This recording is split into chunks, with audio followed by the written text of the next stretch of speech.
Study lids academy আজিৰে ভিডিঅ'ত আলোচনা কৰিম এইচএছ ছেকেণ্ড ইয়াৰৰ ইংৰাজীৰ ৰিপৰ্ট ৰাইটিঙৰ এটা মষ্ট ইম্পৰ্টেণ্ট কুৱেশ্যনৰ বিষয়ে। চ' তোমালোক নিশ্চয় অৱগত, তোমালোকৰ ৰিপৰ্ট ৰাইটিঙত এটা কুৱেশ্যনত থাকে 10 মাৰ্কছ আৰু মষ্ট ইম্পৰ্টেণ্ট কুৱেশ্যনটো হ'ব তোমালোকৰ ফাইনেলৰ কাৰণে। প্ৰথমতে আমি কুৱেশ্যনটো পঢ়ি লওঁ, কুৱেশ্যনটো কি। So' you are Rita, a student of Hojai higher secondary school.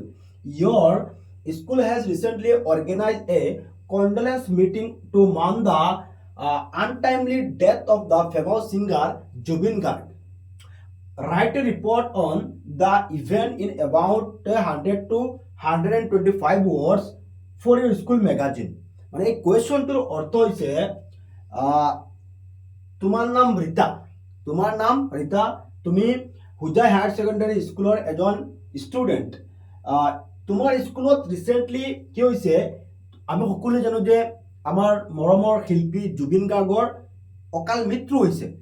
তোমাৰ স্কুলত সেই জুবিন গাৰ্গৰ মৃত্যুৰ উপলক্ষে এটা কণ্ডলেন্স মিটিং আয়োজন কৰা হৈছে।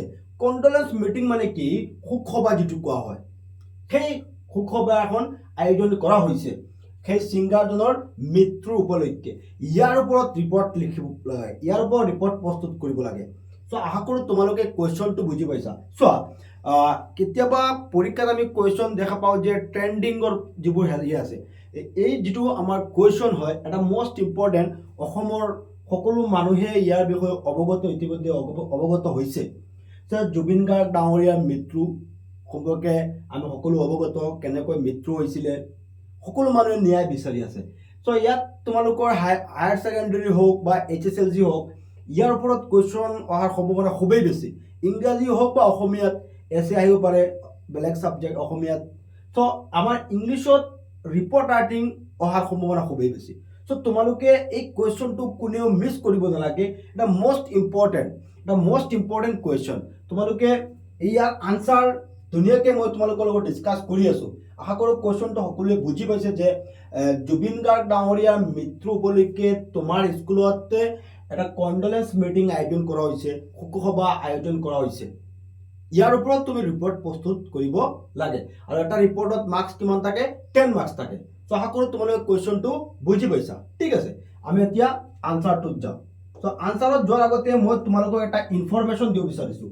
বহুতো ছাত্ৰ ছাত্ৰীয়ে আমাৰ ইংলিছ মডেল বিচাৰি আছিলে। ইতিমধ্যে আমি আমাৰ ষ্টাডি লিডছ একাডেমিত ইংৰাজী মডেল পাব্লিছ কৰিছোঁ। আমি আশা কৰোঁ ফাইনেল পৰীক্ষাত আমাৰ মডেলৰ পৰা 90% কুৱেশ্যন কমন অহাৰ সম্ভাৱনা আছে। চ' আমাৰ মডেলখনত আমি কুৱেশ্যনৰ লগত আমি আনচাৰ আপলোড কৰিছোঁ, লগতে ভিডিঅ' লেকচাৰ দি আছে। তো যিসকল ছাত্ৰ ছাত্ৰীয়ে তোমালোকৰ মাজত ইংৰাজীত পঢ়া শুনা কম কৰিছে, বছৰৰ আৰম্ভণিৰ পৰা পঢ়া শুনা কম কৰিছে, বা ইংৰাজীত প্ৰপাৰ গাইড নাই, প্ৰপাৰ মেটেৰিয়েলছ নাই, তোমালোকে আজি আমাৰ এপটো ইনষ্টল কৰা। ভিডিঅ'ৰ ডেছক্ৰিপশ্যনত আমাৰ এপৰ লিংক দিয়া থাকিব, বা ষ্টাডি লিডছ একাডেমি নামটো তোমালোকে চাই লোৱা। ষ্টাডি লিডছ একাডেমি এপটো এতিয়াই তোমালোকে প্লে ষ্ট'ৰৰ পৰা ডাউনলোড কৰা। চ' তাত ডাউনলোড কৰাৰ পিছত তোমালোকৰ সন্মুখত এনেকুৱা এটা ইণ্টাৰফেচ আহিব। লগ ইন তোমালোকে চাইন আপ কৰাৰ পাছত ইয়াত এটা ছেকশ্যন পাবা মডেল কুৱেশ্যন। ত' মডেল কুৱেশ্যনত তোমালোকে ক্লিক কৰিবা। মডেল কুৱেশ্যনত ক্লিক কৰাৰ পাছত আমাৰ ইংৰাজী মডেল কুৱেশ্যনখন এনেকৈ দেখা পাবা। তোমালোকে যদি আমাৰ ইংৰাজী মডেল কুৱেশ্যনখনত জইন হৈ যোৱা, ইংৰাজীৰ কোনো অসুবিধা তোমালোকৰ নাথাকিব। তোমালোকৰ ৰাইটিং স্কিল হওক, গ্ৰামাৰ হওক, বিস্তাছ, ফ্লেমিংগ, সকলো তোমালোকৰ ধুনীয়াকৈ কুৱেশ্যন আনচাৰখিনি আমি আপলোড কৰি ৰাখিছোঁ। তো যোৱা বছৰ আমি যিখন মডেল কুৱেশ্যন পেপাৰ প্ৰস্তুত কৰিছিলোঁ, ফাইনেলৰ দিনাখনৰ পাছদিনাখন আমি লাইভ তোমালোকক কুৱেশ্যনখন ডিছকাছ কৰিছিলোঁ। আমাৰ কুৱেশ্যনৰ পৰা প্ৰায় 90% যোৱা বছৰো কমন আহিছিলে। এইটো ভিডিঅ'ৰ ডেছক্ৰিপশ্যনত আমাৰ যোৱা বছৰৰ ভিডিঅ'ৰ লিংক থাকিব, তোমালোকে চেক কৰি ল'বা যোৱা বছৰৰ আমাৰ মডেল কুৱেশ্যন পেপাৰ আৰু ফাইনেল পৰীক্ষাৰ কুৱেশ্যন পেপাৰখন। ঠিক আছে, চ' আশা কৰোঁ যিসকল ছাত্ৰ ছাত্ৰীৰ ওচৰত প্ৰপাৰ গাইড নাই, প্ৰপাৰ মেটেৰিয়েলছ নাই, আজি আমাৰ এপটো ইনষ্টল কৰি তোমালোকে আমাৰ মডেলখনত জইন হ'ব পাৰিবা। ইয়াৰ পিছত তোমালোকে কণ্টেণ্ট পাবা, ইয়াত ফ্লেমিংগ, বিস্তাৰ এইখিনি ধুনীয়াকৈ দিয়া আছে, তোমালোকে পিছত চেক কৰি ল'বা। ঠিক আছে, আৰু কিবা সুধিবলগীয়া থাকিলে আমাৰ কণ্টেক্ট নাম্বাৰ আছে, তোমালোকে মডেলখনত জইন হওঁতে কিবা অসুবিধা হ'লে আমাৰ লগত যোগাযোগ কৰিবা। ইংৰাজীৰ কোনো অসুবিধা আৰু নাথাকিব, তোমালোকে কম সময়ৰ ভিতৰত তোমালোকৰ ইংৰাজী কমপ্লিট হৈ যাব। এনেকৈ বহুতো লং কুৱেশ্যন আছে, আমি 4-5টা কুৱেশ্যন দি এটা আনচাৰ দিছোঁ, যাতে তোমালোকক কম সময়ত এইখিনি আয়ত্ব কৰিব পাৰা। ঠিক আছে, এতিয়া আমাৰ মেইন কুৱেশ্যনটো হৈছিল ৰিপৰ্ট ৰাইটিঙৰ জুবিন গাৰ্গৰ যিটো ছাডেন ডেথ হৈছিল তাৰ ওপৰত ৰিপৰ্ট প্ৰস্তুত কৰা।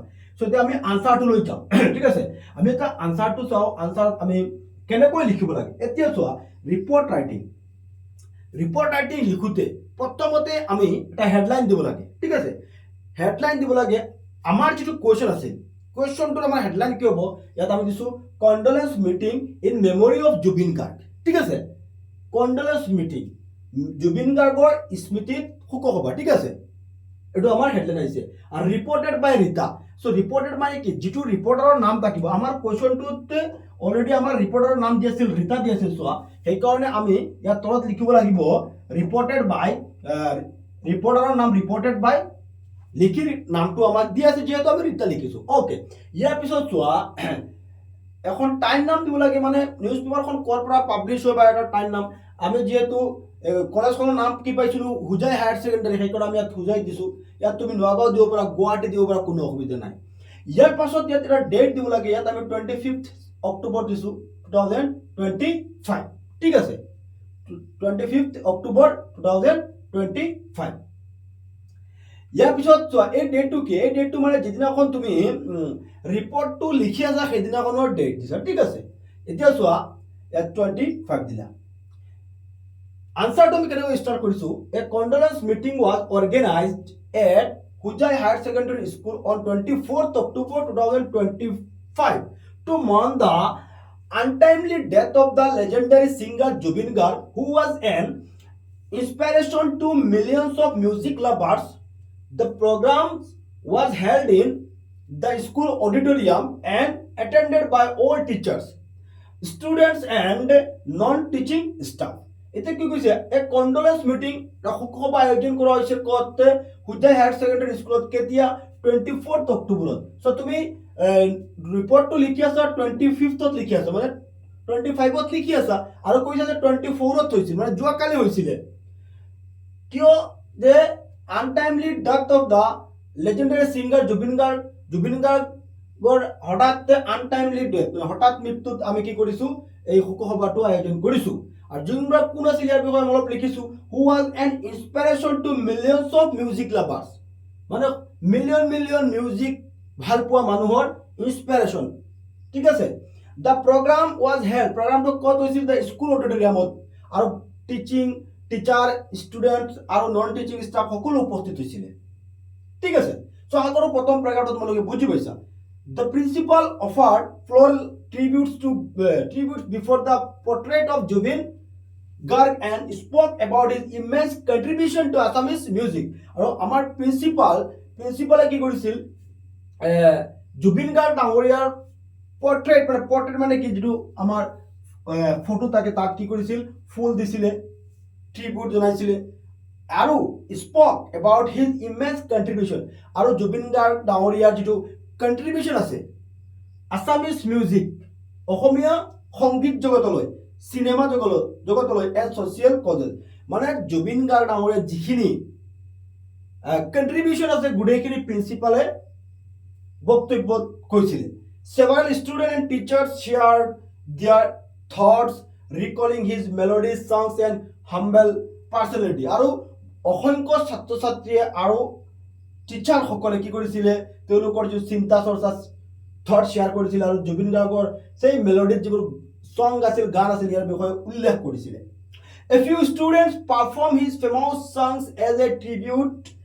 creating an emotional atmosphere আৰু কিছুমান ছাত্ৰ ছাত্ৰী কি কৰিছিলে জুবিন গাৰ্গৰ সেই গানবোৰ যিবোৰ মেলোডি সং আছিল সেইবোৰ গাইছিলে আৰু এটা ক্ৰিয়েটিং এন ইমোশনাল এটমস্ফিয়াৰ এটা আবেগিক এটা পৰিৱেশে বিৰাজ কৰিছিলে এভৰিওয়ান এক্সপ্ৰেছ ডিপ সৰো প্ৰতিজন ব্যক্তি যিসকল ব্যক্তি সেই কন্ডোলেন্স মিটিংত আছিলে এভৰিওয়ান এক্সপ্ৰেছ ডিপ সৰো মানে তেওঁলোকৰ দুখ প্ৰকাশ কৰিছিল at the loss of the such a talented and beloved artist সেই সকলোৰ ভাল পোৱা সেই আৰ্টিষ্টজনৰ মৃত্যুত প্ৰতিজন ব্যক্তিয়ে দুখ অনুভৱ কৰিছিলে a 2-minute silence was observed to pray for the eternal peace of his soul আৰু 2 মিনিটৰ কি এটা শোকসভা মানে সাইলেন্ট হৈ মানুহে যে হেৰি কৰে সেইটো কৰিছিলে ইয়াৰ পিছত the meeting ended with the hope that his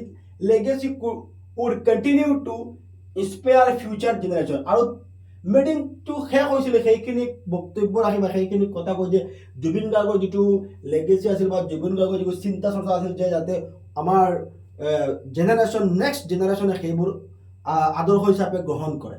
চ' এইটো আছিল আমাৰ সেই ৰিপৰ্ট ৰাইটিং। সকলোৱে আশা কৰোঁ নিশ্চয় বুজি পাইছে, বহুতো ইম্পৰ্টেণ্ট। এইটো তোমালোকে মিছ নকৰিবা, ধুনীয়াকৈ তোমালোকে লিখি এইটো শিকি ল'বা। বহুত ইম্পৰ্টেণ্ট ৰিপৰ্ট হয়, মই ধুনীয়াকৈ তোমালোকক সজাই লিখিছোঁ, চিম্পল লেংগুৱেজত লিখিছোঁ। আৰু যদি কিবা ডাউট থাকে তোমালোকে কিবা সুধিব লাগে তেতিয়াহ'লে তোমালোকে কমেণ্টত সুধিব পাৰা। ঠিক আছে, আশা কৰোঁ তোমালোকে বুজি পাইছা। আৰু যিসকল ছাত্ৰ ছাত্ৰীৰ এই PDF লাগে, ক্লাছটোৰ PDF যদি কাৰোবাৰ প্ৰয়োজন হয়, তোমালোকে এপটো ইনষ্টল কৰি, আমাৰ যিটো এপ আছে ষ্টাডি লিডছ একাডেমি, এপটো ইনষ্টল কৰি তোমালোকে ইয়াত চেট আছে চাবা, এই চেটত SMS কৰিবা, তাত লিখি দিবা ছাৰ জুবিন গাৰ্গৰ ৰিপৰ্টটো দিব লাগে, আমি তাক তোমালোকক ৰিপৰ্টটো আনচাৰটো পঠিয়াই দি দিম, PDFটো পঠিয়াই দি দিম তোমালোকক। আৰু জুবিন সকলোৱে কমেণ্টত লিখি দিবা যে জাষ্টিছ ফৰ জুবিন গাৰ্গ। ঠিক আছে, আমি সকলোৱে ন্যায় বিচাৰোঁ, উচিত তদন্ত হ'ব লাগে ইয়াৰ কাৰণে। সকলোৱে আমি ন্যায় বিচাৰোঁ নিশ্চয়। আমি সকলো দুখিত, হঠাৎ যে আমাৰ পৰা আঁতৰি গৈছিল তেখেত, সকলোৰে আমাৰ এটা অনুপ্ৰেৰণা আছিল, সকলোৱে ভাল পাইছিল। সেইকাৰণে আমি দেখা পাইছোঁ হাজাৰ হাজাৰ লাখ লাখ মানুহ ওলাই আহিছিলে ন্যায়ৰ কাৰণে। ঠিক আছে, থেংক ইউ ফৰ